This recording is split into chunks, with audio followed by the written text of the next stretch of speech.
एक आंकलन के अनुसार 2021 में 78% भारतीयों के पास बैंक अकाउंट है। यह आंकड़ा 2011 को सिर्फ 44% था। यानी कि भारत में बहुत सारे लोग धीरे धीरे बैंक अकाउंट खोल रहे हैं, लेकिन फिर भी भारत में इस समय पर लगभग 20% लोग ऐसे हैं जिनके पास कोई भी बैंक अकाउंट नहीं है। बहुत सारे लोग किसी ना किसी बैंक में सेविंग्स अकाउंट खोलना चाहते हैं। तो आज इस वीडियो में मैं अलग अलग बैंक्स को अलग अलग पैरामीटर में कंपेयर करके बताऊंगा कि आपके लिए कौन सा बैंक सही रहेगा जहां पे आप अपना सेविंग्स अकाउंट खोल सकते हो। आई होप आप इस वीडियो को शुरू से लेकर अंत तक जरूर देखेंगे। नमस्कार दोस्तों, मैं अभिनव स्वागत करता हूं आप सभी को हमारे चैनल चलो सीखो में। आइए जानते हैं। देखिए, इस समय पर भारत में 12 public sector banks, 21 private sector banks और लगभग 43 रीजनल रूरल बैंक्स है। तो सभी बैंक्स को कंपेयर करके बताना मेरे लिए थोड़ा सा मुश्किल होगा।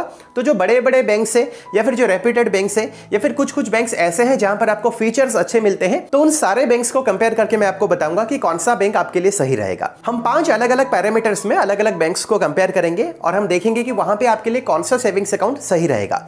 नंबर 1 पे है इंटरेस्ट रेट, यानी कि किस बैंक में आपको इंटरेस्ट रेट अच्छा मिलेगा। नंबर 2 पे है मिनिमम बैलेंस, यानी कि किस बैंक में अगर आप सेविंग्स अकाउंट खोल रहे हो तो आपको कम से कम बैलेंस मेंटेन करना पड़े। नंबर 3 पे है नेटवर्क ऑफ बैंक या फिर मार्केट कैपिटलाइजेशन, यानी कि किस बैंक में आपको टोटल नंबर ऑफ ब्रांचेस ज्यादा मिलते हैं या फिर कहां पे एसेट ज्यादा है, कहां पे आपको रेवेन्यू ज्यादा देखने के लिए मिलता है या फिर कहां पर आपको एटीएम मशीन ज्यादा मिलती है।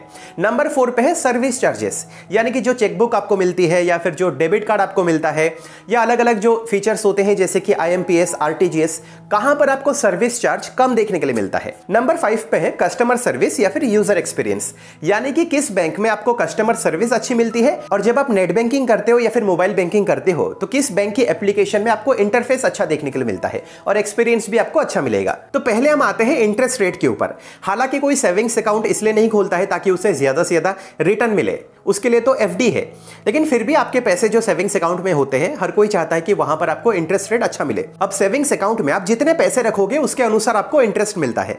हम बात करते हैं ऑन एन एवरेज, अगर आप 1 लाख रुपए अपने सेविंग्स अकाउंट में रख रहे हो, उससे ज्यादा तो लोग नहीं रखते हैं, वो तो FD करवा ही लेते हैं। तो बड़े बड़े जो बैंक्स है जैसे कि स्टेट बैंक ऑफ इंडिया, वहां पे आपको 2.7% का इंटरेस्ट रेट मिल रहा है। HDFC बैंक में आपको 3% का रेट मिल रहा है।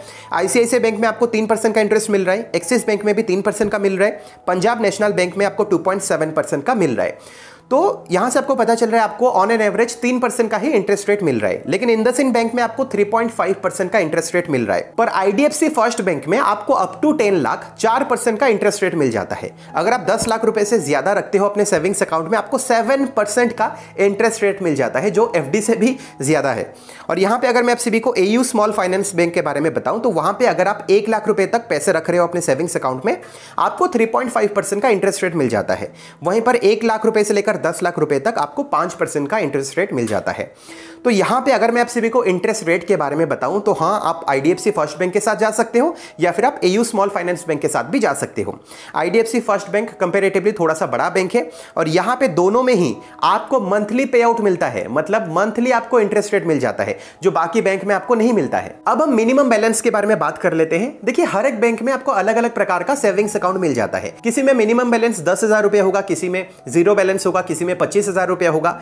अब वो डिपेंड करता है कि आपको फीचर्स क्या मिल रहे हैं। ऑब्वियस सी बात है, अगर आप मिनिमम बैलेंस ज्यादा करते हो 25,000 या फिर 10,000, उसमें आपको फीचर्स अच्छे मिलेंगे। लेकिन यहां पे मैं बेसिक फीचर्स के बारे में बात कर रहा हूं, जहां पे आपको अच्छे खासे फीचर्स मिल जाते हैं, वो भी कम से कम बैलेंस में। तो यहां पे अगर मैं आप सभी को स्टेट बैंक ऑफ इंडिया के बारे में बताऊं तो यहां पर जीरो बैलेंस है। आप जीरो बैलेंस से अपना अकाउंट शुरू कर सकते हो, यहां पे कोई भी मिनिमम बैलेंस नहीं है। वहीं पर अगर मैं आप सभी को HDFC बैंक के बारे में बताऊं तो यहां पर अर्बन एरियाज पर आपको मिनिमम बैलेंस रखना पड़ेगा, which is 10,000 rupees. Semi urban पे 5,000 रुपए और रूरल पे आपको 2,500 रुपए मिनिमम बैलेंस रखना पड़ेगा। ICICI बैंक में मिनिमम बैलेंस अर्बन में है 10,000 रुपीज, सेमी अर्बन में है 5,000 रुपीज और रूरल पे है 2,000 रुपीज। वहीं पर बेसिक एक्सिस बैंक के सेविंग्स अकाउंट में मिनिमम बैलेंस 0 है। अगर मैं आप सभी को इंडसइंड बैंक के इंडस मैक्सिमा सेविंग्स अकाउंट के बारे में बताऊं, जहां पर आपको अच्छे खासे फीचर्स मिलते हैं, बेसिक फीचर्स मिल जाते हैं, वहां पर आपको मिनिमम बैलेंस 25,000 रुपीज रखना पड़ेगा। वहीं पर IDFC फर्स्ट बैंक में मिनिमम बैलेंस 10,000 रुपीज है।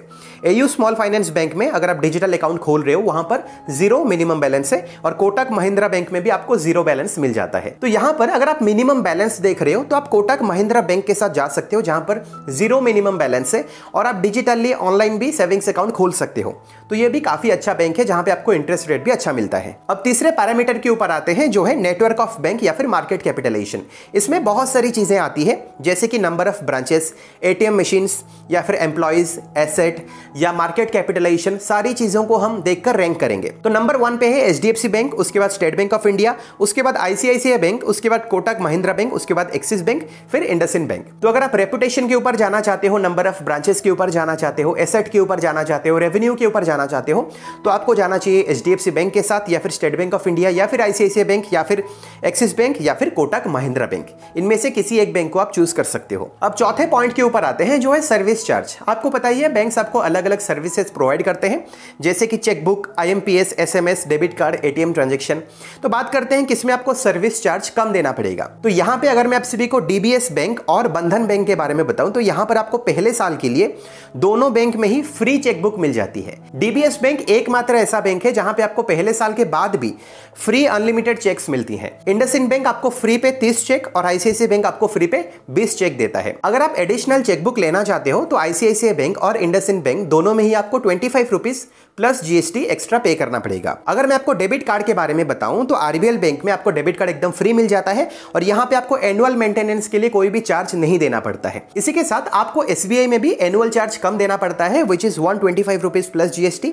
आईसीआईसीआई बैंक में भी आपको 150 रुपए प्लस जीएसटी पे करना पड़ेगा। तो अगर मैं आप सभी को डेबिट कार्ड के बारे में बताऊं तो यहां पर देखिए आरबीएल बैंक सबसे अच्छा है। अगर मैं आप सभी को चेकबुक के बारे में बताऊं तो आप जा सकते हो डीबीएस बैंक या फिर बंधन बैंक के साथ। अब हम बात करते हैं कस्टमर सर्विस के बारे में या फिर यूजर एक्सपीरियंस के बारे में। आप सभी को पता होगा अब सारी चीजें ऑनलाइन हो चुकी है, आपको बैंक जाने की जरूरत नहीं है, आप मोबाइल फोन के जरिए बैंकिंग कर सकते हो। तो यहां पर मोबाइल फोन का जो एक्सपीरियंस है, मोबाइल एप्लीकेशन का जो एक्सपीरियंस है वो भी काफी अच्छा होना चाहिए। तो यहां पर अगर मैं आप सभी को ऐप एक्सपीरियंस के बारे में बताऊं तो नंबर 1 पे है ICICI bank, then HDFC bank, उसके बाद कोटक महिंद्रा बैंक। तीनों में आपको ऐप एक्सपीरियंस काफी अच्छा देखने के लिए मिलता है। अब जब कस्टमर सपोर्ट की बात आती है तो एचडीएफसी बैंक आपको सबसे बेस्ट सपोर्ट प्रोवाइड करता है। एचडीएफसी बैंक में आप फोन के जरिए, ईमेल के जरिए, टिकट बेस्ड या फिर चार्ट बेस्ड आप सपोर्ट ले सकते हो। वहीं पर आईसीआईसीआई बैंक में आपको फोन के जरिए सपोर्ट प्लस आपको चार्ट बेस्ड सपोर्ट भी मिल जाती है, लेकिन यहां पर आपको ईमेल और टिकट बेस्ड सपोर्ट नहीं मिलती है। तो हमने अलग अलग पैरामीटर्स के ऊपर अलग अलग बैंक्स को कंपेयर किया है। तो आखिरी सवाल के ऊपर आते हैं कि आपको कौन सा बैंक चूज करना चाहिए, आपके लिए कौन सा बैंक सही रहेगा जहां पे आप अपना सेविंग्स अकाउंट खोल सकते हो।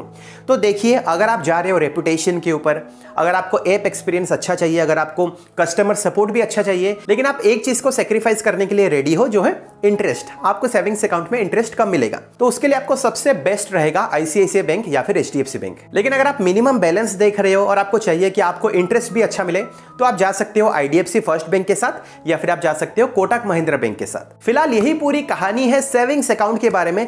आई होप आपको इस वीडियो से जरूर पता चला है कि आपके लिए कौन सा सेविंग्स अकाउंट सही रहेगा। अगर आपको ये वीडियो अच्छी लगी है तो इस वीडियो को आप लाइक करें और अपने दोस्तों के साथ ज्यादा से ज्यादा शेयर जरूर करें। अगर आपको फाइनेंस से रिलेटेड, अर्निंग से रिलेटेड वीडियोस देखना पसंद है तो आप हमारे चैनल को जरूर सब्सक्राइब करें, क्योंकि मैं ऐसे इंटरेस्टिंग वीडियोस आप सभी के सामने लाते रहता हूं।